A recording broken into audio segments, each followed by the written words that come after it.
extra long pause. Don't want to cut myself off. DJ Brett Ballantini here on Sox Pop on the farm with my best miners buddy. Oh, maybe just best buddy, period. You don't know how much time we spend outside of the studio together, getting pizzas for each other, throwing the ball, some competitive wiffle ball games. It's really unbelievable. With Darren Black, our miners expert, towing most of the load for us on miners coverage. It is Sox Pop on the farm number 46. Promotions is the motion. Doesn't make any sense, but it's sort of a little nod to the best song ever recorded. I'll let you figure it out. You know what? At some point, well, the way the White Sox are playing baseball this summer, we're just going to end up having podcasts, maybe even the farm podcast. We just have podcasts like talking about favorite songs or movies or favorite meals, favorite Asian cuisine. You know, hats off to Asian American Pacific Islander night at Sox Park tonight. Okay, Darren, welcome. We are going to be talking about promotions. Guys, in the first half, we're going to talk a little about guys. I mean, some are obvious. We've mentioned them before, who need to be at another level. Hopefully, you'll have a couple surprises maybe up your sleeve, so it just won't be Tim Elko for a half hour. And then after our break, we may talk about a few guys that either everybody's thinking should be promoted, and you're maybe taking the contrary belief, or maybe just guys we would have expected going into the season that by mid-season or by the draft should be promoted, and it's looking like they really shouldn't be. Maybe guys who may end up spending a full season at an affiliate when you really thought, like pretty much any prospect, you want to sort of move up every year if you can. First off, before we get to obvious promotions and all the motion that goes along with that, let's just cover, because I think we've only done a couple podcasts in 3 weeks, whatever. We haven't really acknowledged MVP, so let's just do that right off the bat. I mean, Darren puts all this hard work in, and then I'm like, let's talk about something else. Let's challenge the expert instead of just chatting about the MVPs. I'm not easy on Darren. We're working him every time, even in the podcast. He's a friendly, happy, jovial sort, but I'm not because of me, because I'm working him too hard. Okay, Oscar Colas started at Charlotte. Oscar Colas, MVP 3 weeks ago, hitting the heck out of the ball. Then he sort of got cold, but he's still fitting somewhere in between AAA and the majors. I think at this point, I'm not sure AAA can hold him. Victor Reyes was the week after that. Again, another guy probably fitting about the same profile, mashing the hell out of the ball. And then this week coming up, published along with this podcast, it's Stephen Piscotty, a guy that you just would never thought would be associated with the White Sox at all, but he's a Charlotte Knight, and he just mashed the hell out of the ball. It's an outfielder bonanza. A little retready, maybe, but not Oscar. Oscar's going to get mad for hearing that. Birmingham Barons, this is a good one from 3 weeks ago. Caleb Freeman. This guy, it really seems like he's back on track, and that's exciting because the White Sox just need anything, and bullpen arms included. Caleb, going back to what Caleb was 2-3 years ago, that would be sweet. Tyler Neslani, I don't even know how to pronounce his name. I know I used to call him Nelsony, and then somebody had to say, "Hey, you idiot, would you read his name? It's not Nelsony." I don't think I ever called him that, but I'm sure I at least printed it wrong in my first update. Okay. Perpetual AA All-Star. He got a nibble at AAA last year and didn't do so well, so maybe this year will be different. And José Rodríguez, a guy who might come up in this whole promotions talk.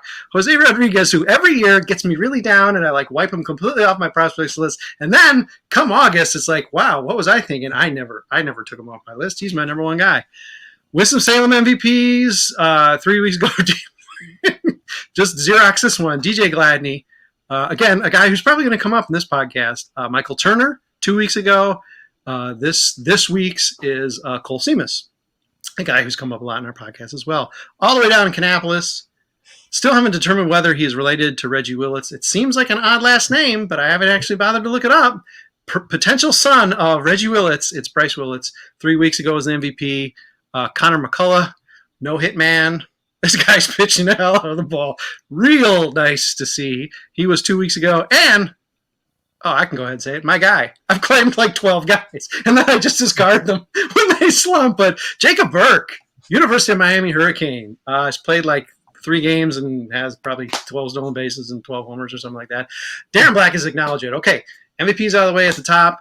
let's get to the meat of this, Darren. I want to know some the guys who really come to mind. I suppose there's some obvious ones that we can maybe move over quickly, but whatever your priority list might be in terms of guys who are really at this point aching for promotion, maybe even got an assignment, maybe like in the case of Tim Elko, maybe an assignment to begin with it might have been a little low, but certainly now it's like, why are they still playing at the level they're playing? Names that jump out at you there. Yeah, so I'm going to stick with low A for now since they seem to be clearly the best team in the system.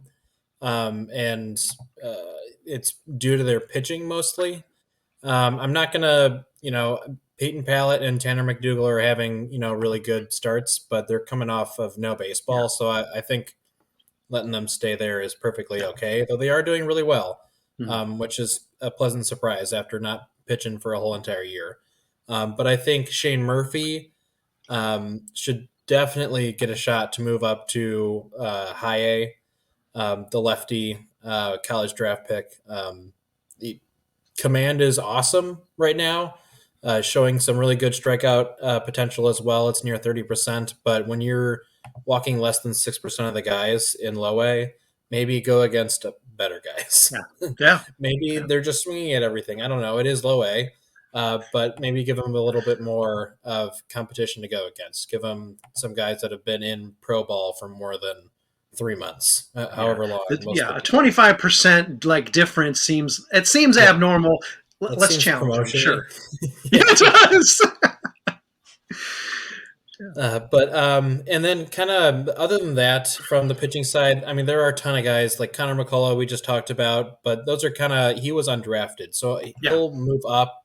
You could go to Double A next week for a couple of starts, and that wouldn't surprise me. That's kind of how guys like those are. But maybe he's also Cole Seamus. I don't know if he keeps putting it together.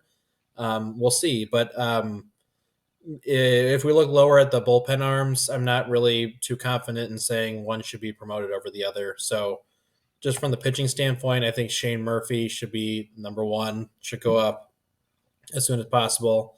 And then the bats, Tim Elko. I heard that guy. He hasn't been doing as well lately. He was never going to be doing as well as he did to start the year. But again, just a healthy ISO over 200. Go see if he can continue to do that in high A.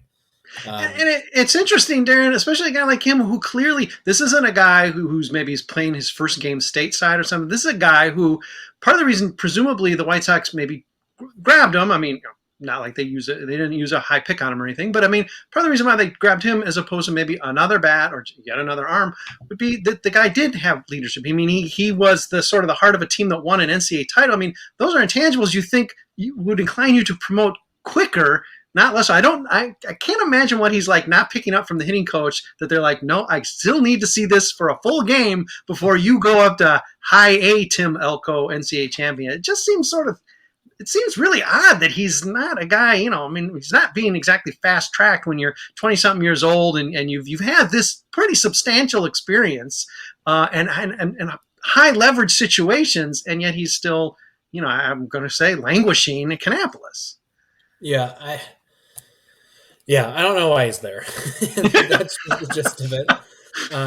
There's not, he's just a first base DH guy. So there's not, you can't fit him in other places. Yeah. Maybe that's what they're thinking. They want, a guy like DJ Gladney to get more time in high A, stuff like that. And again, with the bonus, they didn't put a ton of money into his development. So it's not really a key thing that probably whoever decides promotions, I don't know who would be in charge. Probably Chris Getz, I would assume.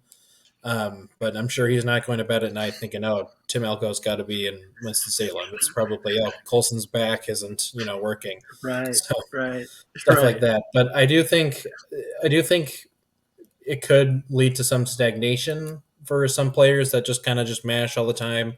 And then they're not really, getting any kind of advancement there. So I think he deserves it.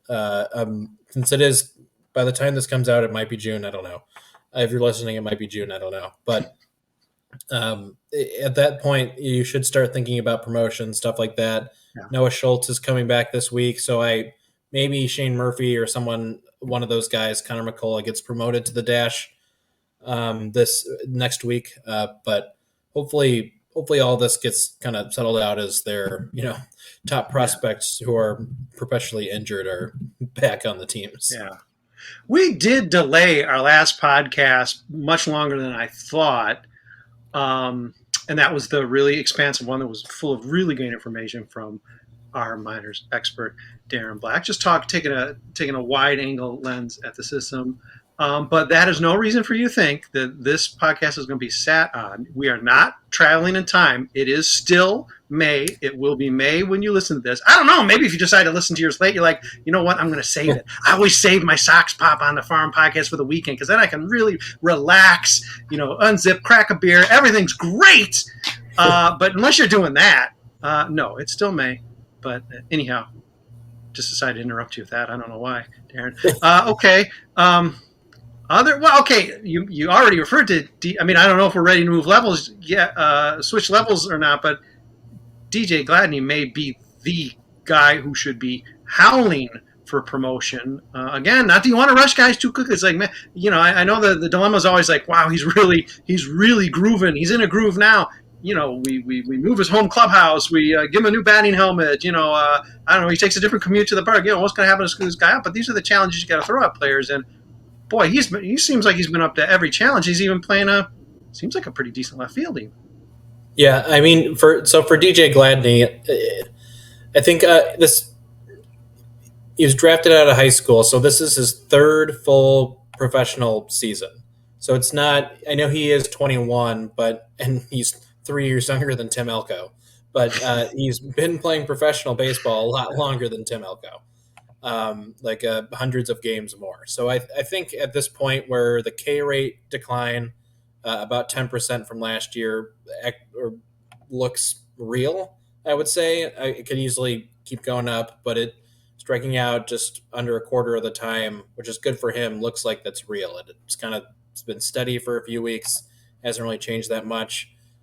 I really wish he would walk more, but he's also still showing that huge power stroke that he showed in low A last season. So it's just kind of like the continuation of the power and then the better, plate discipline, better decisions on swings. That I think he does deserve that look in Double A. He was in Project Birmingham, so it wouldn't be his first kind of intro there. But instead of being, end of season tiredness, get him early season, actually ready to go out and go play those type of guys. Mm-hmm. But probably the biggest name that I think deserves a promotion at this point is Wilfred Veras, just because, again, Project Birmingham guy, actually did really well last year as a Project Birmingham guy. But he's just doing things that I just didn't expect him to do. He has 12 stolen bases first. What is going on with that, Darren? He's got stolen bases, and he's stealing efficiently. It's not like he's tried 30 times. Yeah, he's stealing very efficiently. Yeah, and he's hitting 325, the 420 BABIP. That'll obviously go down, but he's still just hitting the ball really, really well. I would like to see him have more power there. But if you're able to kind of game it and hit 325 at this point at 20 in low A or high A, then maybe try your luck at Double A and see if you can run into some more power at that point. But I think those are the two at high A that I think probably deserve it the most. I do want to wait a little bit longer with Terrell Tatum. I just kind of want to see where the strikeout rate kind of is at the end of June.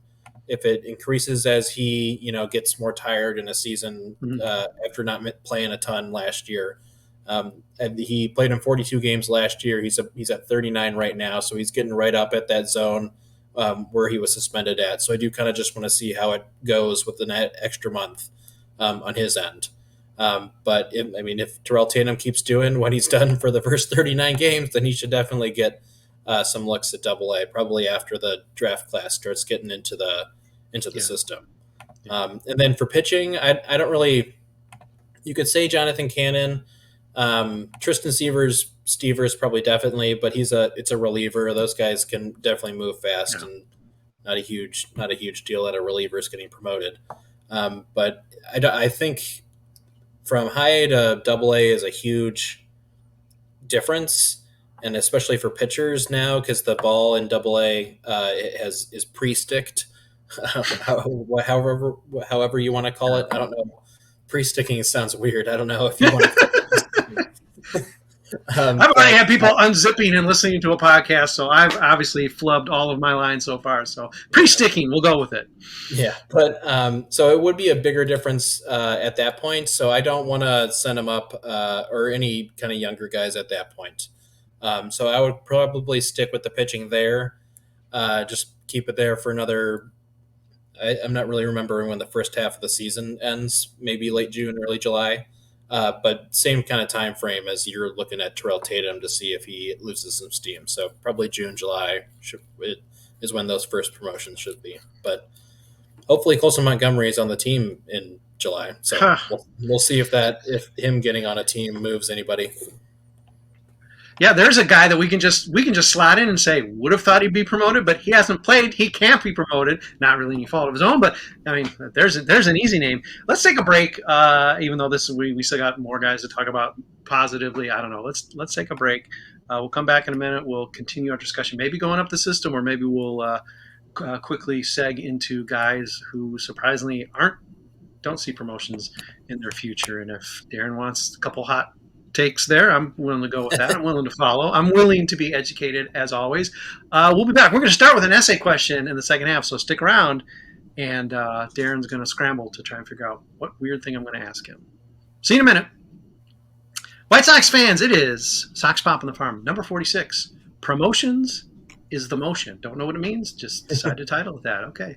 I've been tying my tongue this whole podcast, so it's probably best I stop talking as soon as possible. But Darren, one thing I want to know is, and I'm just going to ask about hitters, or you can answer for pitchers as well. And this goes, I guess, a little bit to our last podcast where we took a little bit broader look at things. But I know it's different whether it's a speed guy or a glove first guy or power bat, etc.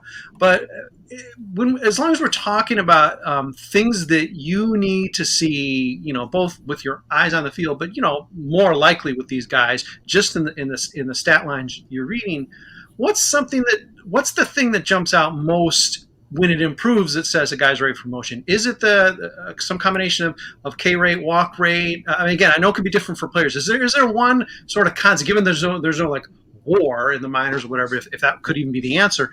Is there something that leaps out to you that says, okay, this guy seems ready, or he's taking a turn, or he's stagnating? Yeah, I think there's several things. I always come back to the main thing for both pitchers and hitters, but more so hitters, is just if you're increasing your walks or lowering your strikeout rate. It doesn't have to be both. You can have a healthy median on there. Like DJ Gladney's having a fantastic year with lower walk rate and lower K rate. He's just deciding to hit the crap out of the ball more often. Likes to swing. But especially when they move up levels. So one of the things that we'll talk about José Rodríguez more here, but one of the things that we really liked about him last year and the previous year was that he would move up and the K rate would kind of stay the same, maybe go up a little, but pretty much stay the same where it was in a low A compared to his 2022 with Birmingham and Winston-Salem in 2021. So it's just nice seeing that as you move up, presumably face harder pitchers, and you're not kind of losing your element on there. Sure, maybe there's going to be a drop in power, but some of that is just going to be going from Winston-Salem to a harder ballpark in Birmingham. That's just kind of the lay of the land for the White Sox organization. And then finally, I guess to bring it back to the Terrell Tatum portion of it, especially for guys from the 2021 draft class playing in their kind of second full season of professional baseball and not getting tired by the end and not the same mistakes at the end and all that, making sure that you're still playing, maybe not exactly like you were in May as you are going to be in August, but still like a higher level than probably what you did at the end of your first full professional season. Yeah, you don't want them falling off a cliff, and that would be alarming. Like Montgomery did. You fell off a cliff, and so that's probably why. We still haven't found him. Jeez, Colson, stop with the dirt biking in the off season, man. Come on. All all right, see, we got a little glimpse of the special sauce. You're not really sure how it's going to get used, so there's no real secrets being totally given away here. But yeah, let's try it. It made me think, hey, let's ask Darren. Let's figure out what maybe one of the things he really wants to key on, or that always jumps out. And that's a cool answer. I'm glad I almost guessed it. Okay, Darren, we brought him up, and again, maybe now it's just become the cluster portion of the podcast where it's a free for all. But José Rodríguez is obviously a big name. We had high hopes based on how he ended the season, though he ended the season with injury. But the month prior to that, holy cow, he looked like he was ascending back to somehow, or not back to, but to like number one prospect status. And he's had a bad year. It's picked up, as indicated by, I believe, his MVP status here in the last MVPs unveiled for May. But okay, that said, that's 5 games or whatever. What's going on with him? He's a guy I guess we would have expected to see. We could have maybe seen in Charlotte maybe to begin the season, and it doesn't seem like we're going to see him in Charlotte soon. Is he a guy who should move to Charlotte either way, or what is his challenge here? Because he's being challenged. So I think, if he was doing what he did in the middle of last season, like hitting 320 on base, 350, but his slugging is still in the threes as well, just because it's Birmingham, then I would say move him up, and then you'll see the uptick in power and see kind of what he's closer to. But the weird thing is the power is actually looking pretty okay right now. He's hitting more homers. He's halfway to his career high in professional homers. Just oddly enough, he's not getting great wood on anything that's not these homers.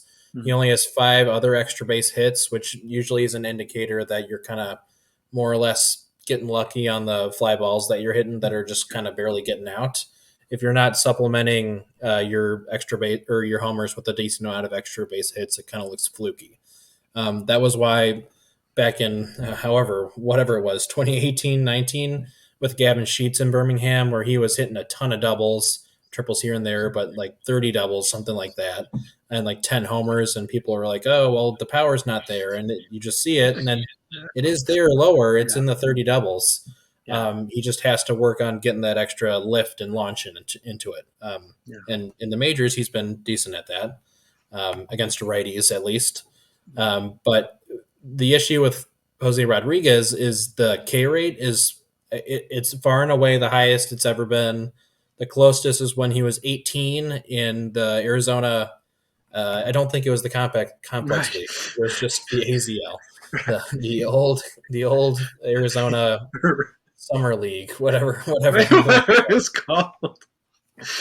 But yeah, it's at 27.3 right now, 5% higher than next worst when, again, he was 18.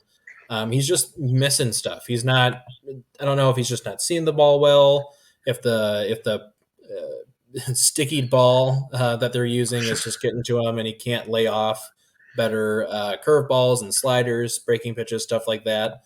But he's really struggling right now. And it's not the usual kind of thing that happens. He doesn't have extended stretches of near 30% K rate. It's very weird and disheartening. Yeah. Okay. Good point. Because my follow-up here is you've got Yolbert Sanchez, who actually was, okay, maybe even at AA, he still wasn't really showing that power, but he was hitting, he was getting on base. It got him sort of quickly, maybe not quicker than expected, but to Charlotte, he stagnated there, which is odd because he was hitting in Birmingham, he's not hitting in Charlotte. Okay. Lenin Sosa, a guy who mashed hell out of the ball. I mean, this was last year this time, right? Mashed his way, did he go directly to the majors? Whatever. It was a very brief stopover in Charlotte. He's continuing to mash hell out of the ball in Charlotte. Again, peripherals, whatever aside, these are 2 guys who hit in Birmingham, which, again, is always impressive because, apparently it's, hard to hit there. It's certainly hard to put the ball over the fence. Now Jose is a guy who's been either like crazy hot where it's like, yeah, he's our number 1 guy, or is this guy even ever going to make it to Charlotte? Is there any like heads or tails you can make of what's going on with him? Because now, you're bringing out that this year, as opposed even maybe to last year, although I'm sure there were some contact issues early last year when he was struggling, now it's this contact thing where it's like, no, I mean, I'm not really sure how that just pops up. I mean, short of like vision problems or I don't know, sticky ball thing, whatever, pre-stick. I mean, do you have any insight about what might be going on? I mean, I guess there's hope that he can still pick it up and he's just going to be this like slow starter or something. But I mean, this is very troubling given that Double A was supposed to almost be an afterthought for him this year. Yeah, I mean, honestly, he should have been up at Charlotte at this point after having a really good start in Birmingham. That's kind of the lay of the land that should be for him, especially how he finished last year.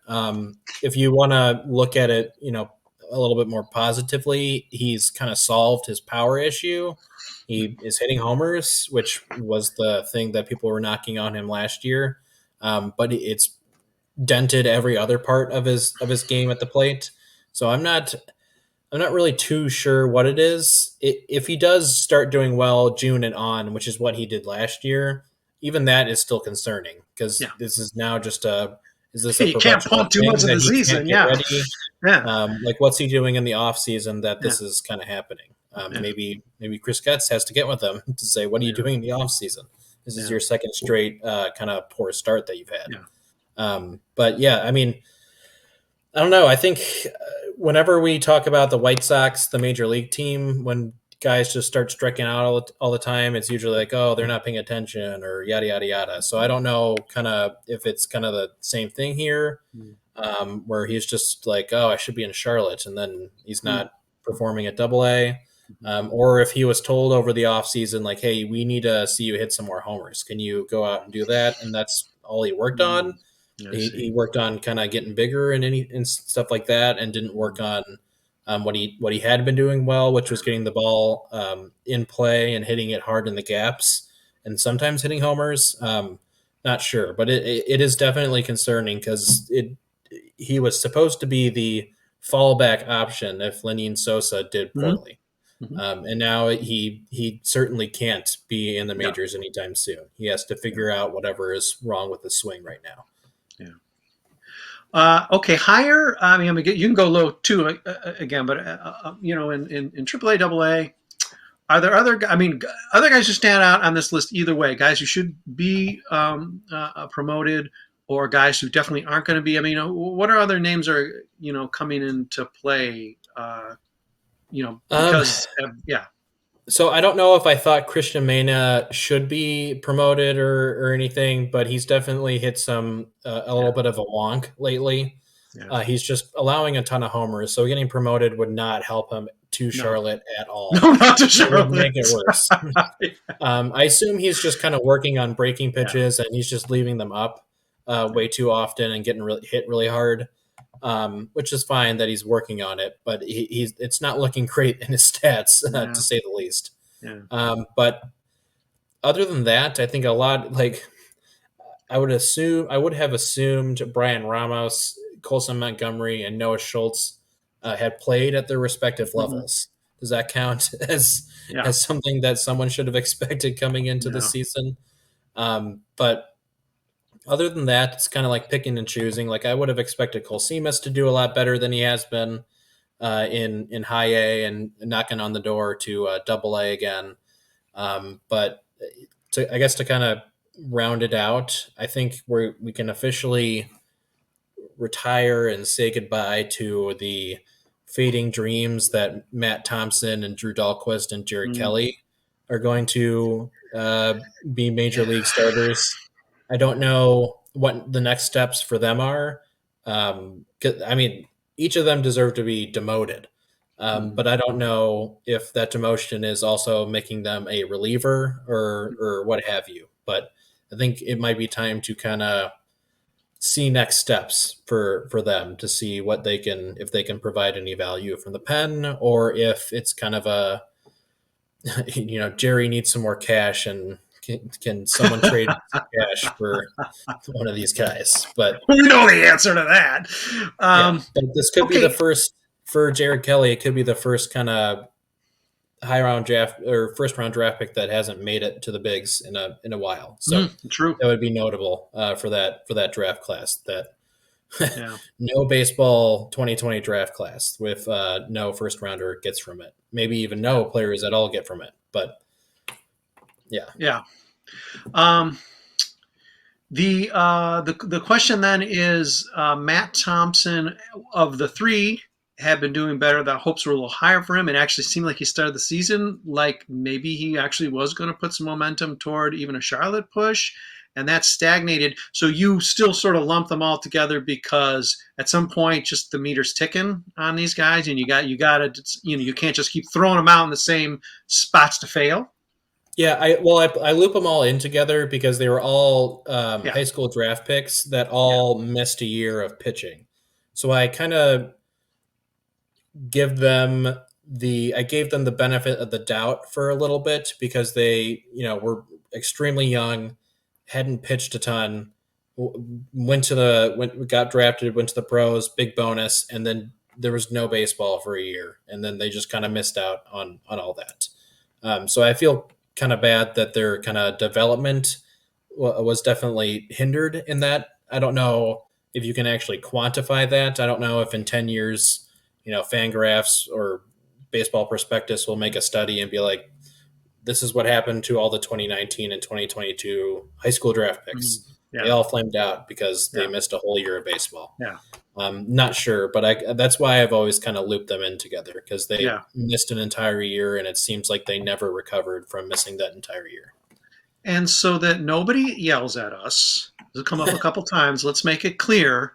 We are aware, even though he was paid first-round money, that Jared Kelly, in fact, was a second-rounder. The White Sox got that super big steal. So the streak is intact because Garrett Crochet, who's the next guy I'm going to ask you about, Garrett Crochet did play majors. Now, Darren, did Garrett Crochet get promoted to? I mean, this now we're getting to a speed round or something, but Garrett Crochet did he get promoted too quickly, or is there nothing more he could do at Charlotte, or maybe even damage could be done at Charlotte if he stayed much longer? Because it seems like the command, command I guess, and control really isn't there, and that's probably not good at the major league level, but.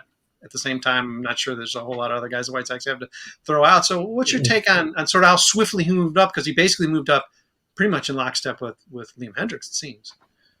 Yeah, I mean, he probably, if you're walking 9 guys in, I think 5 innings, something like that, if your outs and walks are kind of close, you probably should have stayed in. No inside tips from Darren Black.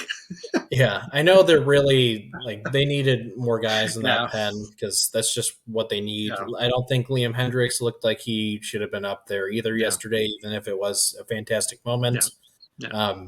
Not results, but a fantastic moment. For sure.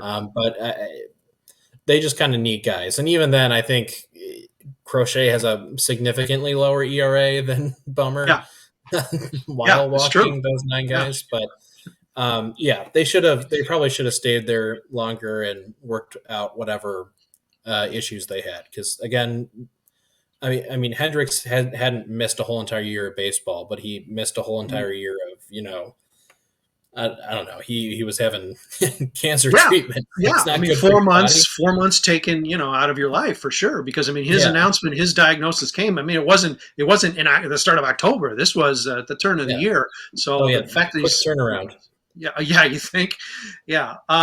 Okay, again, not to reduce this trivia, we probably will actually touch on this again because we'll have trade deadline type of stuff to talk about and where movement might come in, or maybe prospects will be coming into the system. Who knows what's going to happen? Those are fun podcasts to come because we won't just dwell on MVPs. Not that we've done that for like a month now, but we won't just dwell on MVPs every week or what guys doing best in the DSL. We'll try to, we'll try and do some thought podcasts as well, if I can untie my tongue. But here, we'll just do one trivial speed round. And the encouraging thing is at least the first couple innings I think we saw tonight from Sean Burke were pretty impressive. So that's good. But Darren, I'm going to ask you, if the White Sox need someone to pitch like a starter, like tomorrow, who are they going to choose from the system? We've already discussed a couple names. It could be. I'm curious to know who you think they would actually bring up to pitch for the White Sox because the cupboard is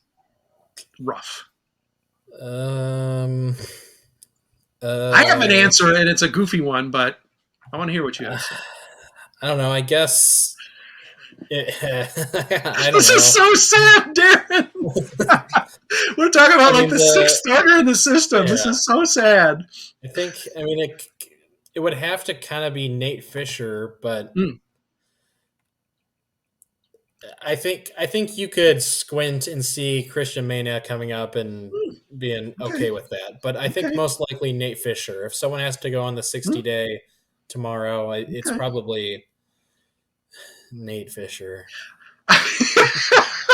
Well, I'm going to pick another left-hander, Darren. I'm going to go with the hot hand. I'm going with Garrett Davila. So, he was bad in Birmingham. He's pitched like, I think, 2 straight okay games and shot. Stick with the hot hand. I mean, Sean Burke may have just already lapped. I mean, I don't know. Maybe he just got shelled. We're podcasting when I'm not watching Charlotte. Sorry, Knights. But I should be. I'm hosting a farm podcast. What's wrong with me, Darren? But, I mean, Burke really is the guy, whose spot is to lose, even though he's getting a real slow start to the season. But assuming he hasn't ascended that, the White Sox are like, sure, play in the majors next week, Sean. I mean, obviously this is just a joke question because there's no answer. I mean, Jesse Schultens shouldn't really be the guy, although he did have a pretty nice bulk. I guess that was a bulk outing. And then even his one start was, I'd rather have it than the guy that he's replaced.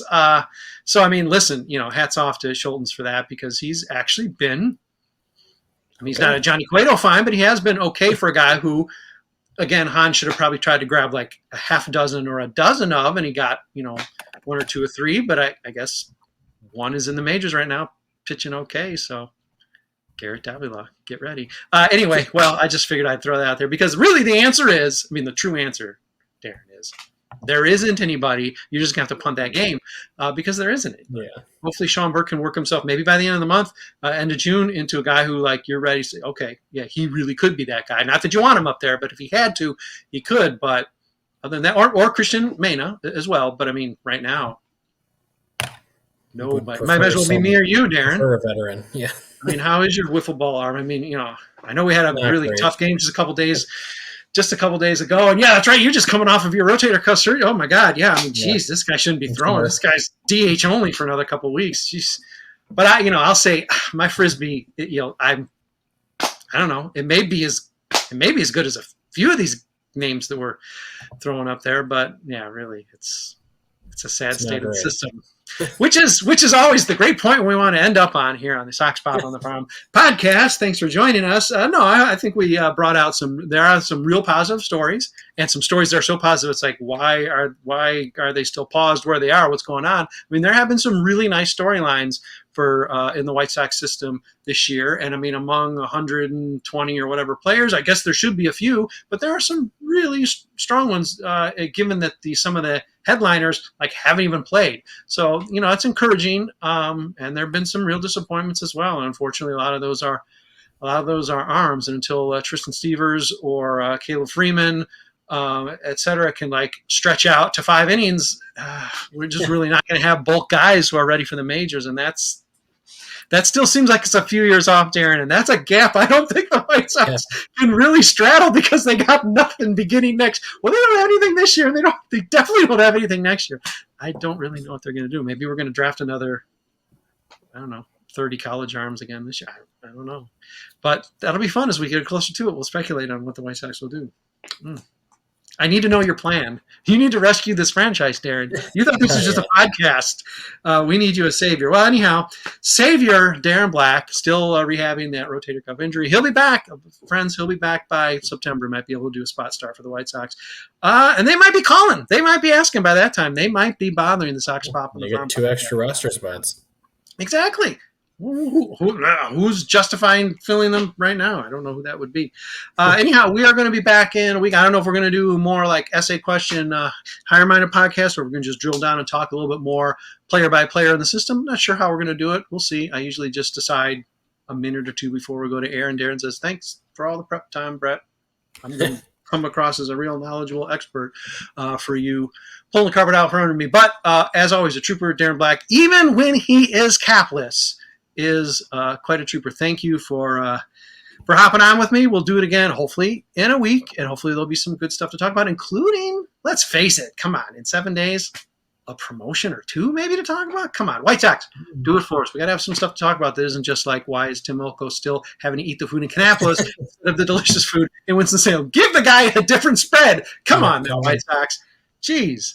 And throw DJ up to Birmingham too. He needs a little taste of Alabama. I don't know if anybody needs a taste of Alabama, but if anybody does, it is DJ Gladney. Okay, well, thanks everybody for listening. As always, hopefully you learned a couple things. I know I did. I always do. Darren always helps me out there. And hopefully I didn't embarrass anyone out there too much with my tongue twists. Anyhow, we'll be back in a week or so with number 47. Who knows what the title will be, but thanks for hanging in for this one, and we'll be back in a week or so.